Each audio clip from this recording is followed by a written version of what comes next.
وزیر اعظم شہباز شریف نے کہا ہے کہ تیل کے نرخ آسمان سے باتیں کر رہے ہیں، جمعے کو قیمتوں کا دوبارہ تعین کریں گے۔ وفاقی کابینہ کے اجلاس سے گفتگو کرتے ہوئے بتایا کہ تیل کا درآمدی بل $800 ملین تک پہنچ گیا۔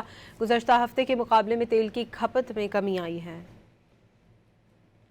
خام تیل کی قیمتیں دوبارہ آسمان سے باتیں کر رہی ہیں، اور پرسوں جو جمعہ ہے اس دن پھر ہم نے نئی قیمتوں کا تعین کرنا ہے۔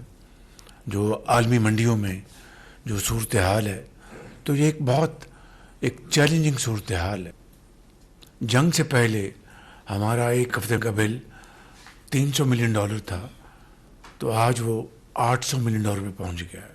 لیکن ایک بات جو کہ ابھی حالیہ دنوں میں سامنے آئی ہے کہ اس وقت ہماری جو کنزمپشن ہے وہ پچھلے ہفتوں کے مقابلے میں وہ کافی نیچے جا چکی